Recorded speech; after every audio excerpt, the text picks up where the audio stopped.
Olá, tudo bem? Meu nome é João Bosco, sou professor de Física e vou apresentar agora a resolução da FB da unidade 2 de 2021. Questão 1. O diagrama pressão P pelo volume V apresenta três isotermas T1, T2 e T3, referentes a uma mesma amostra de gás perfeito. Assim, pode-se afirmar que... Bom, estamos aqui com as três isotérmicas, T1, essa vermelha, a T2 que é azul e a T3 que é a verde. Bom, o que a gente pode falar sobre isso? O menor afastamento da curva em relação aos eixos implica em quem? Menor temperatura da isoterma, ou seja, a T1 vai ser a menor temperatura e a T3 a maior temperatura. E T2 a intermediária. Sim, assim, menor temperatura, nós temos o quê? Menor produto, pressão vezes volume, que é igual a quem? Pela equação de Clapeyron, nRT. Ou resumindo, menor temperatura, menor nRT, menor pressão vezes volume. Ou seja, letra B é que responde a questão 1. P1, V1, menor que P2, V2, menor que P3, V3. Questão 2. Tendo-se uma amostra de gás ideal em expansão isotérmica, é correto afirmar que... Bom, numa expansão nós temos o quê? Que a variação de volume é positiva, ou seja, o volume aumenta, o volume final é maior que o volume inicial. E quando a variação de volume é positiva, o trabalho também é positivo. Como a transformação é isotérmica, a temperatura final é igual à inicial e a variação de temperatura é nula. E sempre que a variação de temperatura é nula, a variação de energia interna também é nula. Pela primeira lei da termodinâmica, a variação de energia interna é igual a quem? Ao calor recebido ou perdido menos o trabalho realizado. Como ΔU é igual a zero, nós encontramos que o trabalho é igual ao calor, e como o trabalho é positivo, o calor também é positivo. Em resumo, o trabalho realizado pelo gás é igual à variação de energia interna? Não. A variação de energia interna é nula e o calor será positivo. O trabalho realizado pelo gás é negativo? Não. A gente acabou de ver que na expansão o trabalho é positivo. Então isso aqui é falso. O calor absorvido pelo gás é nulo? Não. É positivo. Falso também. A energia cinética média das moléculas do gás diminui? Não. A energia cinética média tem a ver com a temperatura. Vai ficar constante. Em resumo, o gás recebe calor do ambiente, é a letra correta. Questão 3. Uma chapa metálica tem 2 furos em sua superfície. Se a chapa é aquecida, então a distância entre os furos... Bom, no aquecimento a variação de temperatura é positiva, ou seja, o tamanho final é maior que inicial. Isso vale para áreas, volumes e comprimentos. Então a distância vai aumentar.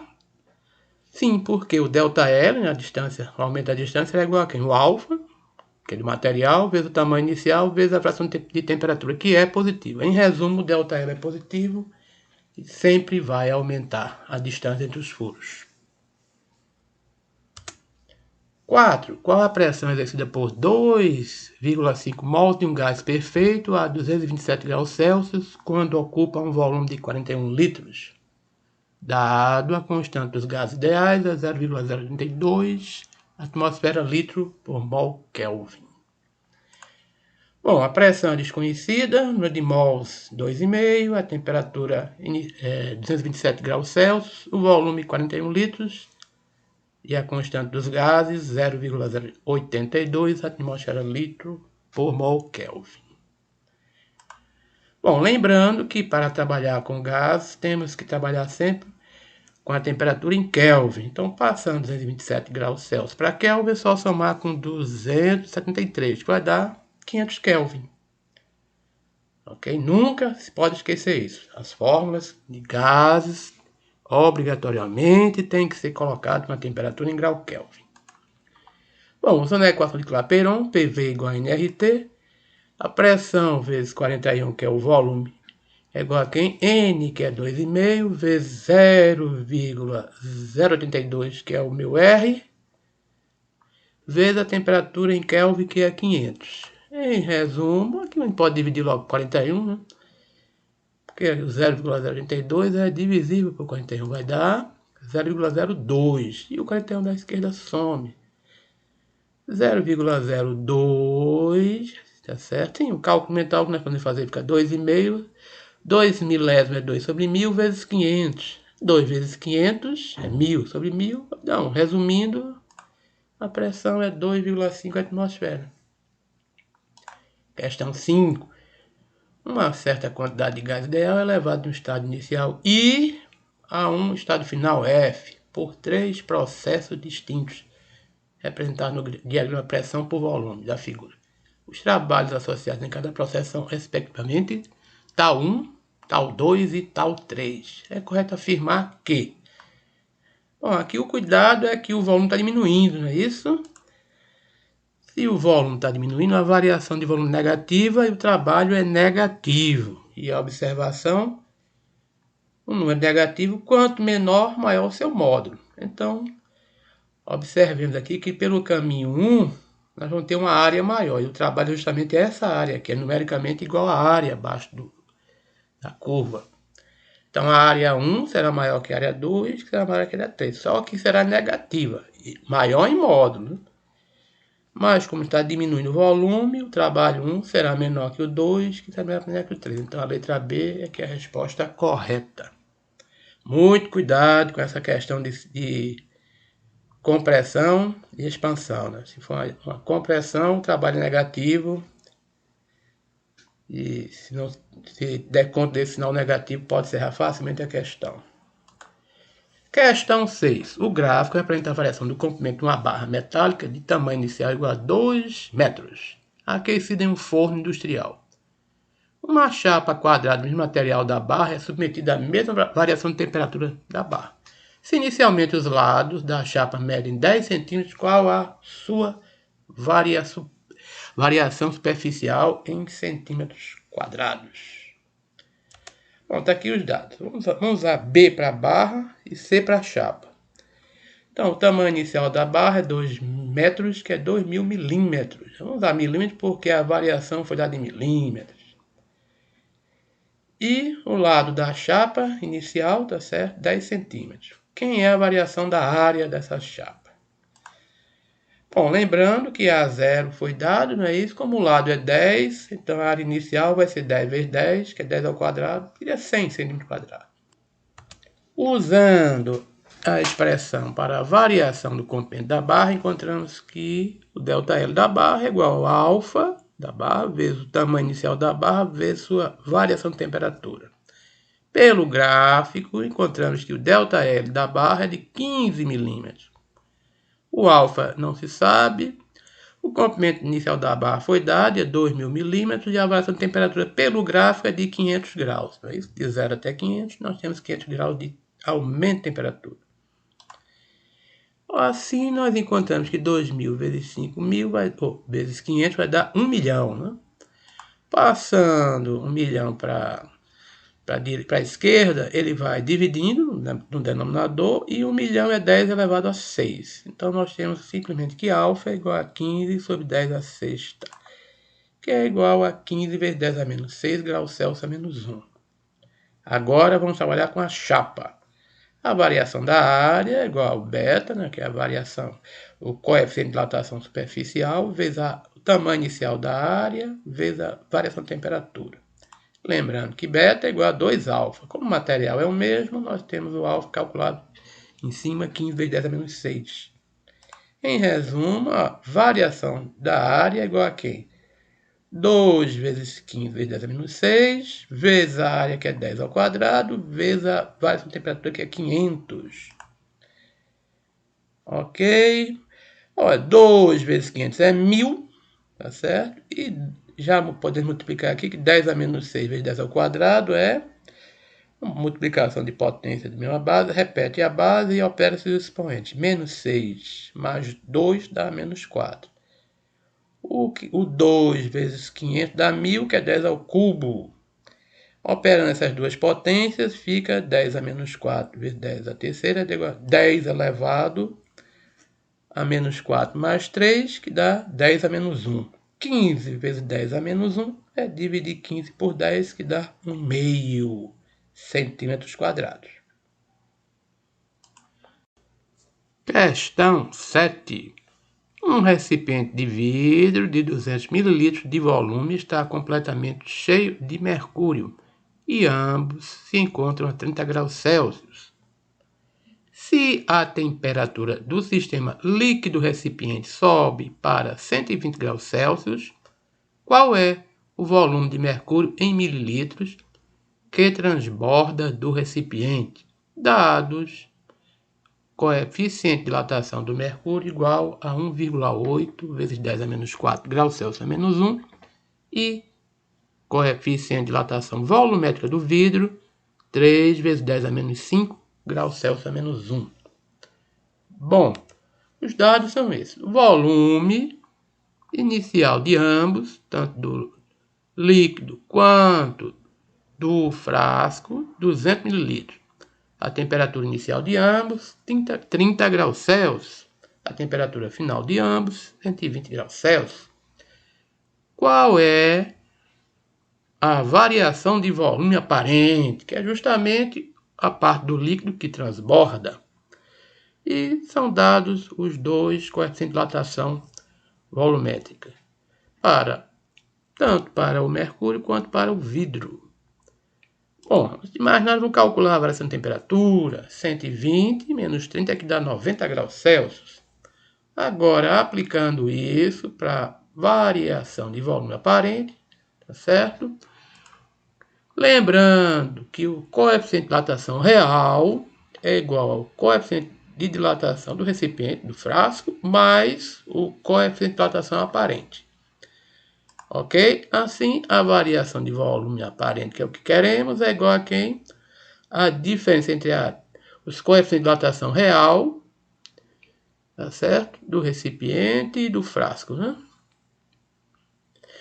Real do mercúrio, menos o coeficiente de dilatação do frasco, vezes o volume inicial, vezes a variação de temperatura. Colocando os valores, temos 18 menos 3, aqui foi convertido aqui o coeficiente de dilatação do mercúrio, né, multiplicado por 10, 1,8, vai dar 18, e dividido por 10 a potência, 10 a menos 5. E o coeficiente do vidro, que é 3 vezes 10 a menos 5, já está na potência de 10 correta. Resumindo, 18 menos 3 vezes 10 a menos 5, volume inicial 200, vezes a variação de temperatura 90 graus. 18 menos 3 é 15, 200 vezes 90 dá 18.000, e aí 15 vezes 18, nós juntando aqui, 10 a menos 5 vezes 10 ao cubo. 15 vezes 18 dá 270, e operando 10 a menos 5 com 10 a terceira dá 10 a menos 2, não é isso? Multiplicação de hipótese a base, repete a base e opera os expoentes. Menos 5 mais 3 dá menos 2. Em resumo, 2,7 mililitros é a resposta dessa questão. Bom, questão 8. Um gás perfeito sofre uma transformação cíclica, como mostrado na figura, recebendo do meio ambiente 100 joules de calor em cada ciclo. Qual a variação da energia interna do gás por ciclo? Bom, os dados são esses. Ele recebeu por ciclo uma quantidade de calor de 100 joules. Qual é, então, a sua variação de energia interna? Bom, lembrando que o trabalho é numericamente igual à área, tá certo? Dessa figura aqui, ela é um triângulo. Base vezes altura sobre 2. Então, nós temos o meio vezes a base. Quem é a base? De 1 para 4, tá certo?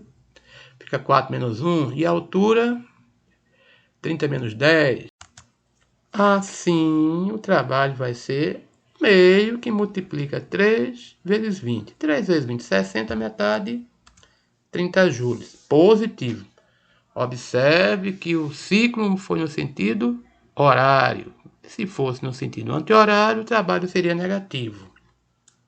Para encerrar, primeira lei da termodinâmica, a variação de energia interna é igual ao calor recebido ou perdido menos o trabalho realizado. Colocando os valores, que foi dado 100 joules recebido e o trabalho 30 joules realizado. Então, 100 menos 30, 70 joules é a resposta. Questão 9. Operando em ciclos, uma máquina térmica retira a cada ciclo 400 joules de um reservatório quente a uma temperatura A de 500 Kelvin e rejeita 200 joules para um reservatório frio a uma temperatura B de 100 kelvins. Qual a razão entre o rendimento teórico dessa máquina e o rendimento teórico de uma máquina térmica de Carnot operando nas mesmas condições? Com os dados, a cada ciclo, o calor da fonte quente é de 400 joules, a temperatura da fonte quente é de 500 Kelvin, o calor rejeitado para a fonte fria 200 joules e a temperatura da fonte fria 100 Kelvin. Qual é a razão entre o rendimento dessa máquina e o rendimento teórico da máquina de Carnot? Bom, o rendimento é 1 menos a razão entre os calores, tá certo? Da fonte fria pela fonte quente. Então, o rendimento vai ser de 1 menos 200 sobre 400, que vai dar 1 menos meio, que vai dar 0,5, ou seja, 50%. Já para a máquina de Carnot, em vez de calor, eu boto temperatura. Então, fica 1 menos a temperatura da fonte fria sobre o da fonte quente. 1 sobre 1 menos. Então, o rendimento de Carnot vai ser 1 menos 100 sobre 500. Que vai dar 1 menos 0,2, que vai dar 0,8, ou seja, 80%. Assim, o rendimento da máquina, considerando esse problema, sobre o da máquina de Carnot, vai ser meio sobre 8, que vai dar 5/8. Questão 10. Uma amostra de 200 ml de gás xenônio exerce uma pressão de 2 atmosferas a temperatura de menos 23 graus Celsius. Determine o volume que a amostra ocupa a 5 atmosferas e a temperatura de 227 graus Celsius. Bom, os dados são esses. O volume inicial, 200 ml. A pressão inicial, 2 atmosferas. Temperatura inicial, menos 23 graus Celsius. Volume final desconhecido. Pressão final, 5 atmosferas e temperatura final 227 graus Celsius. Primeira coisa a fazer, converter as temperaturas para grau Kelvin. É somente somar com 273. Assim, a temperatura inicial fica menos 23 mais 273, que vai dar 250 kelvins. E a temperatura final, 227 mais 273, que vai dar 500 kelvin. Aplicando agora esses valores na equação de estado dos gases, P0 vezes V0 sobre T0 igual a pressão final vezes volume final sobre temperatura final. Ou seja, 2 vezes 200 sobre 250 vai dar 5 vezes V sobre 500. Em resumo, nós podemos dividir aqui por 10, tá certo? Fica 2 vezes 20 dá 40 por 25. E aqui do lado direito, dividir por 5, fica V sobre 100. Em resumo, 40 vezes 100 sobre 25 vai ser igual ao volume final. Aqui, 25 dividido por 100 dividido por 25 dá 4. 40 vezes 4 vai dar 160 mililitros. Com isso, terminamos por aqui. Bye, bye. Até a próxima.